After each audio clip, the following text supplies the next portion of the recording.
the Motorsport Coaching Podcast, sponsored by MotiV8 Training Management. This is a podcast where we talk to drivers and industry experts to help you maximize your performances on and off the track. Let's get started with today's show.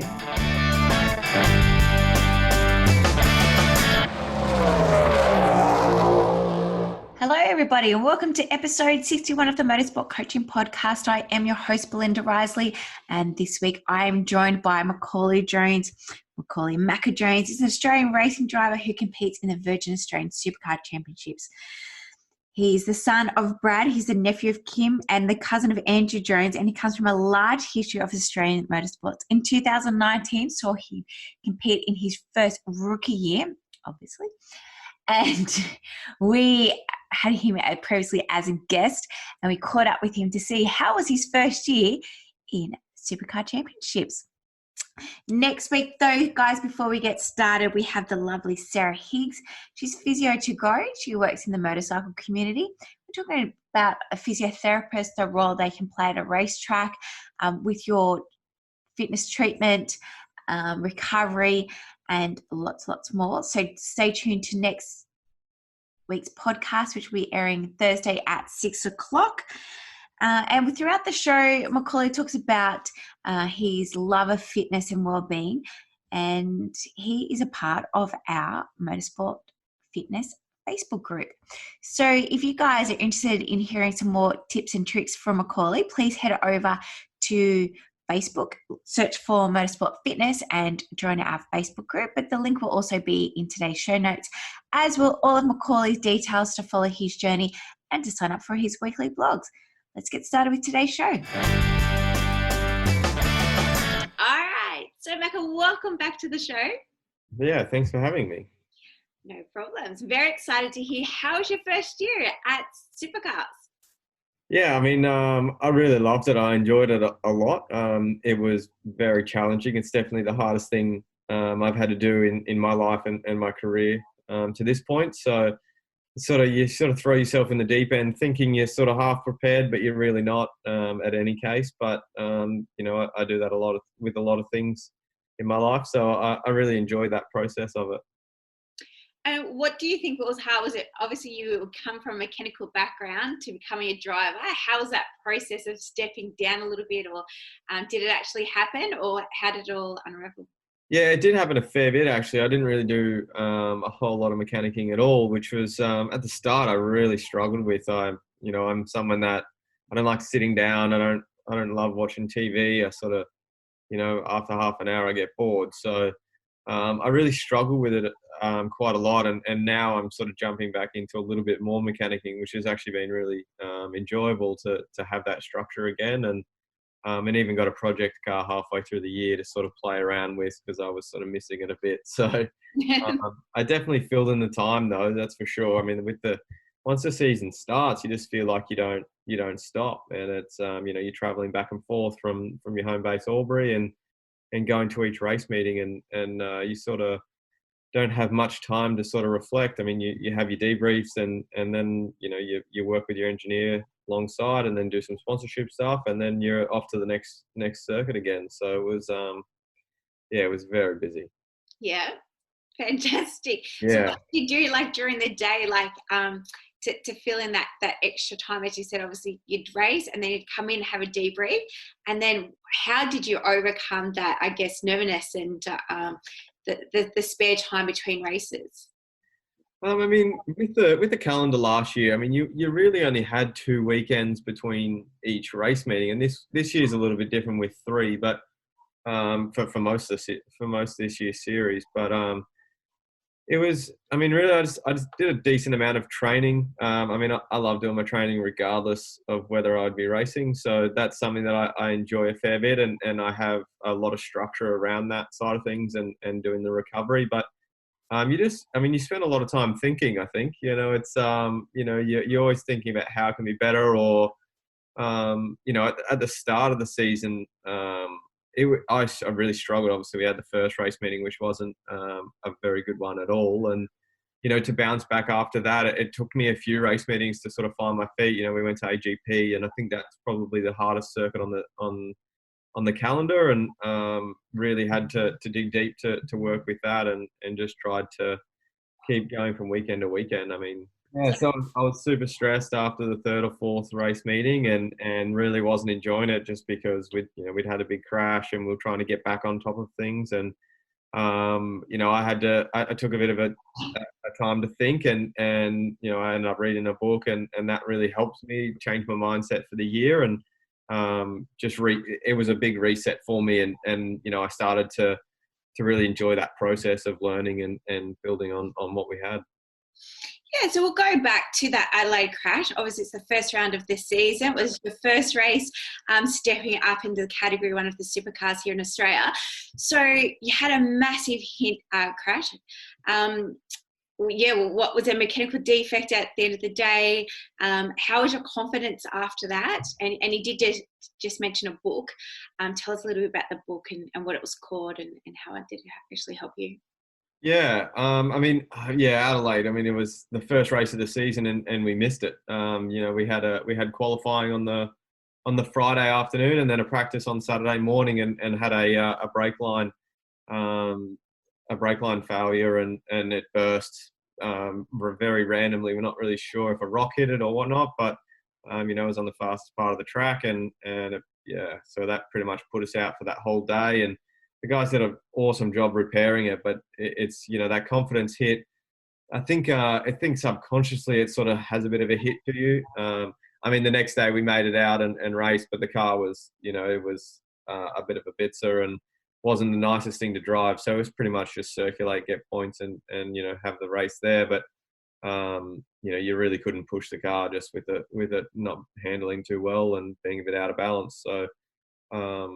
The next day I sort of jumped in straight into qualifying, and I didn't second guess it. I know the guys that work on my car really well, and I trust them. So it's sort of just straight back to what you had to do, and jump in again. And I was pretty okay with that. Like I said, I trust them a lot. So, it's definitely not ideal, and it definitely put us on the back foot, especially trying to rebuild after the race meeting and heading to the next one. It sort of stuffs the flow a bit of where you're going. But and the book, I'm trying to think what actually was the book. It was Chop Wood, Carry Water was the book. So it's like a bit of a mindset book, but it's about the process pretty much. And the book goes into what archery is, and I've read a few books on archery, and it talks about how you really have to be patient with it, and just sort of keep chipping away, do the work. And so overall for the year, what kind of learnings have you made about the main game? I think the racing is one of the hardest things that you jump into. I think every time you do the first 2 laps, I think that's where it separates a lot of people. For me, I really struggled with just getting through the first 2 laps quite cleanly and in position where you wanted to be. And and then passing is a whole nother story. Everyone is so close, especially throughout this year. It was through 2019. It was quite often just a second between everyone, and then trying to find your way around these people that have the same brake markers just about as you is really difficult, and trying to extract everything you can out of the car in that aspect. And from the Super 2 to the main series, your tyre management is so much more important. You've got pit stops thrown in there, and it's really like trying to manage how you can just get all these little tiny 1%ers a little bit better, and then build that relationship with your engineer, which I think is something that's super underrated or not talked about too much. It's building your team around you within your team, I think, and that's something that I've always worked really hard at. I know everyone in my team for years now because I did work as a mechanic at the team, and that really helped me. But it's something that you're still working out what language you speak to each other, and then talk about the severity of changes or adjustments that you do need through the race.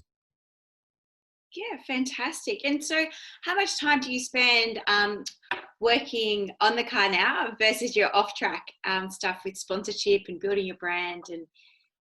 I think you're sort of always building off track with your branding stuff, and that can and that's a whole nother rabbit race. I think I find it very difficult in motorsport to be able to build your brand too much, because we do have these certain partners or sponsors within you, and they sort of expect things from you. It's not like your motocross or something where those guys get sponsored by Monster and they get a bit of free range where they can sort of create their own ideas and their own image and go from there. Where, somewhere like Penske, if you look at the Penske drivers, they're very clean cut. They've always got the shirts tucked in. Sometimes they wear white shirts and stuff. Like, you wouldn't catch me in a white shirt. Like, it would not work at all. I don't own white shirts. I'm from Albury and I'm a mechanic. So, I'm a bit of a grub in that way. But, it's just some sponsors have that. So the building the brand off the track has been something that I've been working with, but it is hard to tie in sometimes with certain sponsors and whatnot. So that's definitely a challenge. But the working doing some more mechanicking work this year. Like, I'm even going to the 12-hour to do some mechanicking work up there actually. So fortunately not driving, but it's that's an expensive race meeting, that's for sure. And my budget goes towards the supercars that we create there. And so I figured I like being around race cars, and why not do it in that way. And the last time we spoke, you were doing a lot more on YouTube. Have you still continued to do your own social media throughout the last 12 months, or have you now got somebody working with you, an agent, or? No, I'm doing my own stuff really, and I enjoy, like, the YouTube stuff slowed down a lot. I mean, it's hard with supercars. You're not allowed to show a whole lot. You can't show anything on track, and I found it, like, I did a couple of videos throughout the year, and I rewatched them before I would send them out, and I didn't end up sending them out because it's so hard to follow with it when you can't show any on track stuff, or I would chat about something and I had no footage to back it up with, sort of thing, because you're restricted. So that was something that I struggled a little bit with. I would like to do a bit more behind the scenes, which I'm looking into doing a couple, which will be fun. I really enjoyed that side of things, and really like giving that insight to different people. And but yeah, all the social media stuff I really just do myself. I think if you follow me on Instagram or whatever, like, I'm super real with it. I try and be as real as possible. Like, I follow a few people that have been pretty fake, and I just, I tend to unfollow them pretty quickly. I don't, if I don't get value from someone I follow, then I'll probably unfollow them. Like, I'm not really afraid of that. So I don't, I try and spend the least amount of time on Instagram or something that I can, instead of wasting time. So yeah. So is that the best place to follow you, over at Instagram? Is that the platform you're really concentrating on now? Yeah, probably the most. I have got some really good ideas for some stuff that I want to do throughout this year, but it's just trying to get someone to film it and having that time. But yeah, I really like Instagram. I just like, it's simple. It's it's pretty easy to get photos, and yeah, I enjoy that platform. And then picking up some of the email subscription type thing, where that's just I like writing down thoughts and whatnot, and that's just pretty much whatever comes to mind, and I have either a bit of a rant about it, or just shoot whatever I feel like talking about. Yeah, so you have recently started a new weekly blog. And what kind of content? You're just saying it's just like random stuff, rants, rants, but things that I found them really great, insightful, and they're like quick reads. Why did you want to start the blog? I don't know, really. I follow a couple of people where they send daily emails. I mean, I don't want to do daily, I don't think, but I don't have that routine where I can do it daily, I don't think. But I really enjoy it. Just it's that's exactly who I am. And sometimes I have random things go through my mind, and sometimes it's to do with training or mindset, and sometimes it's to do with racing. Sometimes, like one night, I had one that was what I learned about having a mullet. Like, it's and you can learn little things along that way, and I like to share that. I mean, some people in supercars and some super fans or whatever, they like a bit more insight than what you get. I mean, there's a few drivers in the field that I wouldn't even know anything really about behind the scenes. But if you want to learn more about me, then I feel like it's pretty easy. If anyone ever wants to send me a message, I'm probably going to get back to you. If I'm a pretty forgetful person, I'll forget to message my dad back all the time, but I don't mean it. Yeah, it's just, I don't, as much as we are in the spotlight, I don't, I like just being me. Yeah, just being real, being your authentic self. Yeah. And so if people are wanting to follow that journey, apart from Instagram, obviously the link will be in the show notes. We'll also have the link to join up to the newsletter. But is that just on your website, or is that through Facebook? There's a link there as well.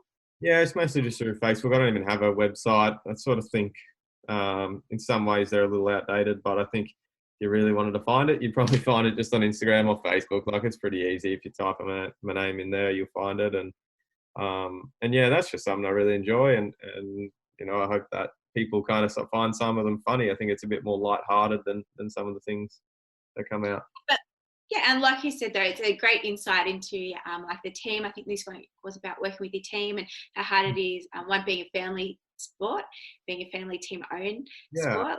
Your dad, your uncle, but being from an employer perspective as well, now becoming a driver. So I think all those insights are awesome. So keep them coming. Yeah, I mean, and another thing is, like, I'm very grateful for the opportunities that I've been given in my life and my career, and I've been fortunate that I've been born into a race team, and I've found a passion for it, and I share that with my dad, and that's something that not many people get. So I think if I can share that, or some of the knowledge that I've been open to, through either my dad or my family there, or just the people that he knows and have helped me, like when I was in Formula Ford, Mark Scaife helped me quite a bit. Paul Radisich in New Zealand has always been really good to me, and Neil Crompton, I see him quite often, and these guys that have been in the sport for so long that I've been able to learn from, and I think I can share that. So why not? Yeah, and you are one of the more holistic drivers. So you're quite into your health and wellness. Last time we spoke, you were doing following a paleo way of eating. Are you still doing all of that kind of things, or has it increased or decreased? Are you doing plant-based now, or anything? No. How? Yeah. Well, it's the word of the week, so I was just throwing that one in there. But yeah, so how has it differed, or has it changed? Tell us a little bit. It's definitely differed. I mean, I think I'm always learning, and everything's always evolving across the year, and changes in my training and racing as well. So I mean, I feel like I've actually made a lot of improvements in my fitness this year, and that was because I sort of was forced to rest more. Like, I was, someone that was probably always doing too much, and now that I'm going to race meetings, I'm trying to be as fresh as possible. So it was probably the first year where I really rested pretty well into every race meeting, and by the end of the year, I was fitter and stronger than I ever been, and I found that quite interesting, but frustrating at the same time, because everyone always tells you to rest, but I don't like sitting down. So it was always a bit like that. And I think with the food side of things, like I just eating more and more all the time. And I work with someone from locally in Albury now, a bit closer with some of my training stuff, and we can always talk about how we can improve different things,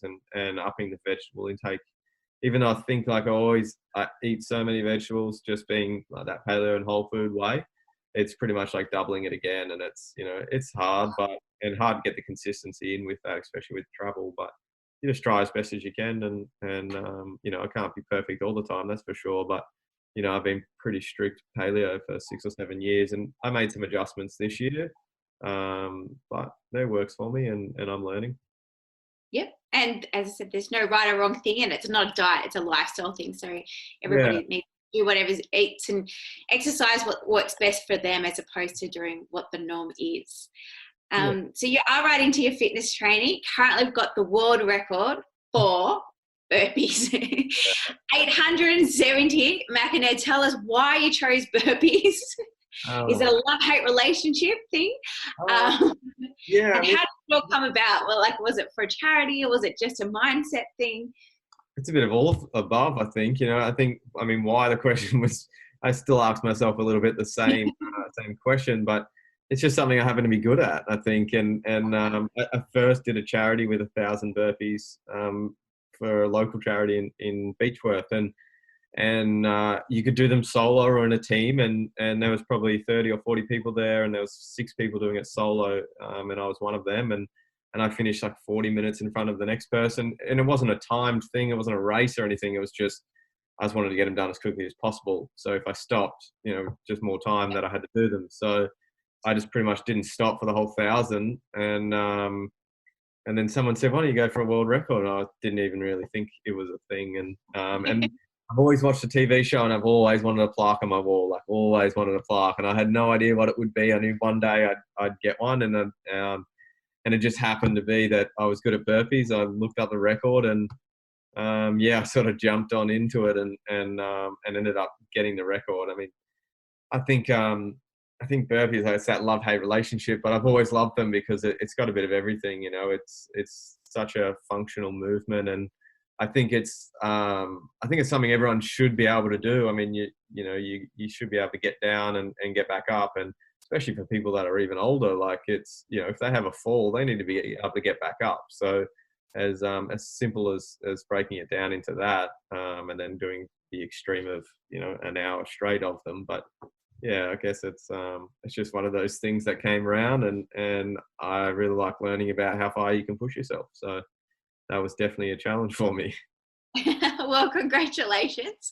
I know I personally won't be going for that record, but yes, I fully understand and agree with you about the functionality of doing a burpee, and hope everyone does do them. But I guess your love for burpees maybe have developed through your own, like you're saying, you love doing research, you're always trying to better yourself within that 1%. So you recently taken up your Cert 3 in personal training or fitness instruction. Not quite sure exactly. Cert 3, and that was something that just, I mean, I've been training for so long now, and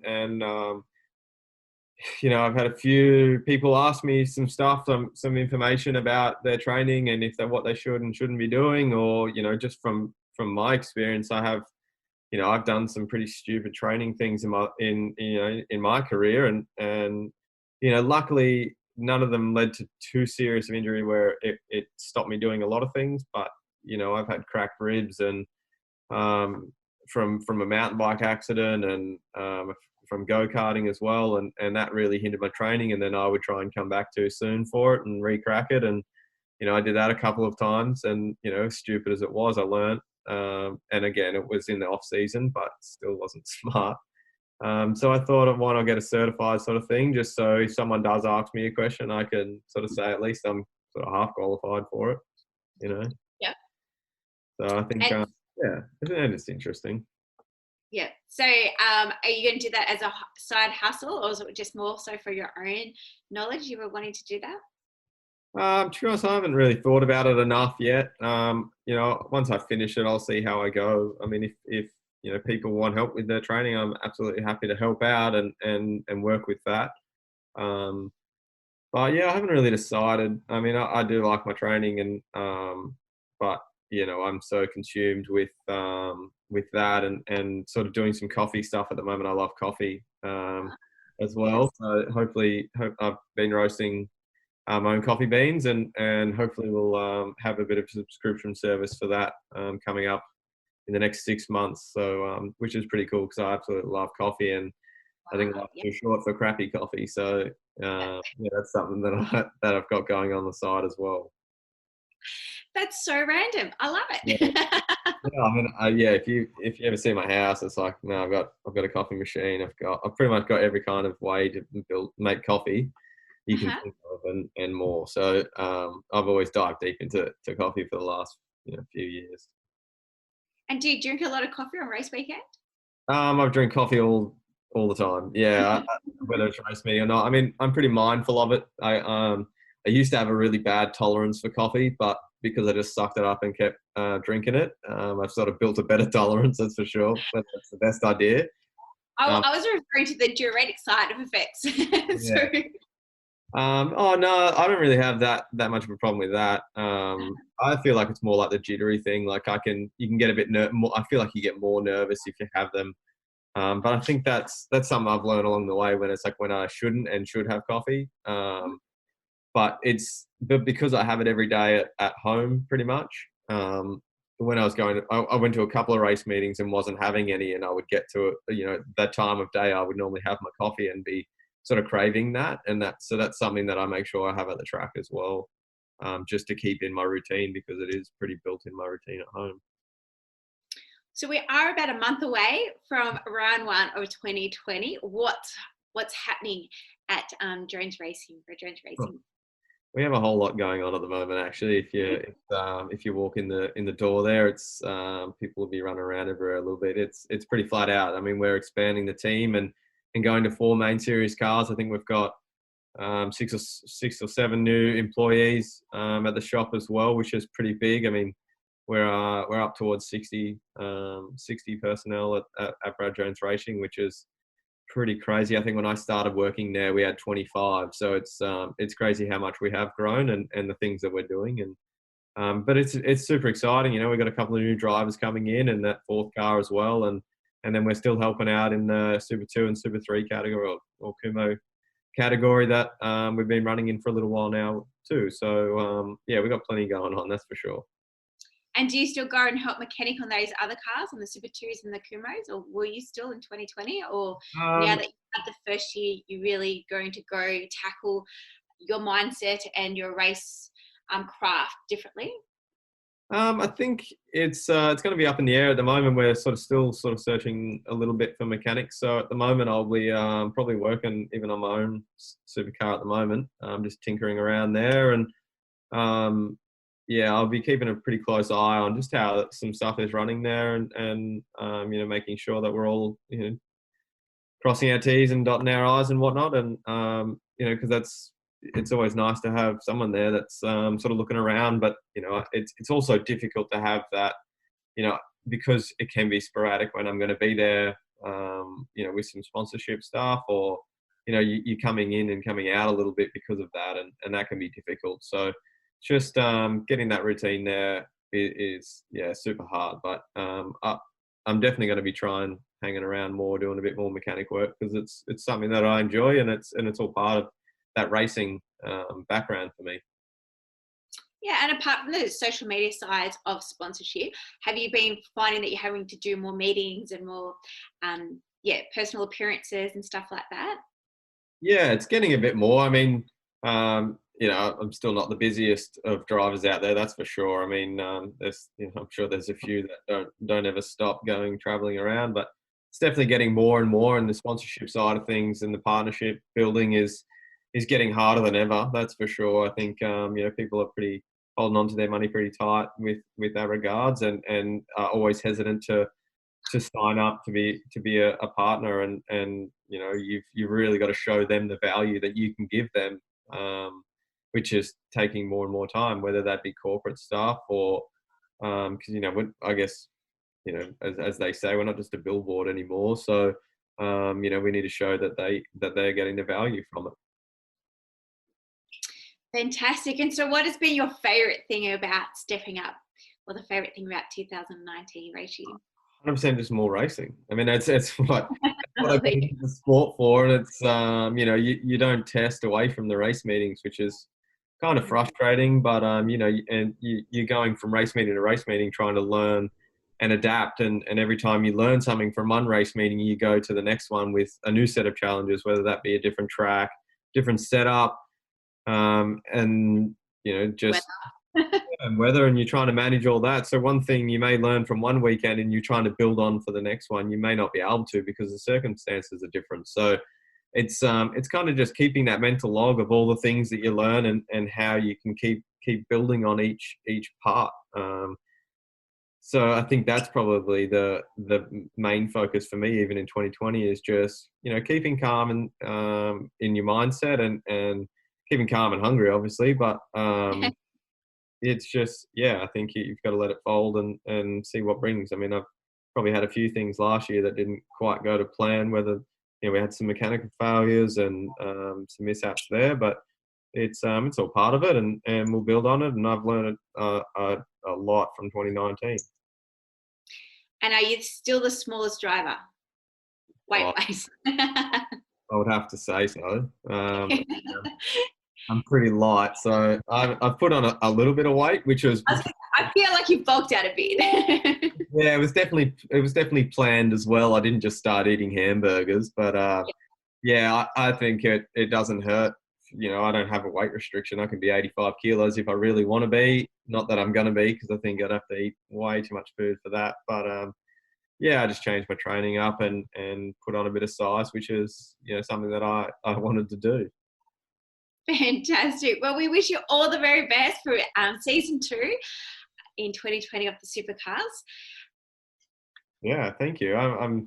I'm super excited to what the year's going to unfold. I mean, there's a lot of changes within Supercars itself and within the BJR Supercar team. So I'm really looking forward to it and hopefully learn some new things off Todd Hazelwood there as well. I mean, he's new to the BJR team, so that'll definitely be a refreshing, you know, start for him and for us. Yeah, it's a fantastic, as you say, like the team is growing, so you're going to have all that data now to share amongst the team, you know, with your Super 2 and the Kumari Cup as well. So we wish you all the very best. Thank you again for coming on, being our guest. Of course, all of Macaulay's details on how you can follow his journey will be in today's show notes, and highly recommend you signing up to his weekly blog to hear his thoughts. Yeah, thank you. Appreciate it. Thanks, Macca. Well, thanks everyone for listening to this week's show. I really hope you enjoyed that one as much as I did. Now, remember, all the show notes with the links and the specials mentioned in today's show are available over at MotiV8Training.com.au. If you haven't already, I'd really appreciate if you could head to iTunes or Stitcher, type in Motorsport Coaching, subscribe, and leave us a review. Each week, I'll read them out and you'll go into a monthly draw to win a fantastic prize. If you have any questions or comments, please email us at MotiV8Training.com.au or head over to our Facebook page at MotiV8T. Until next time, take care.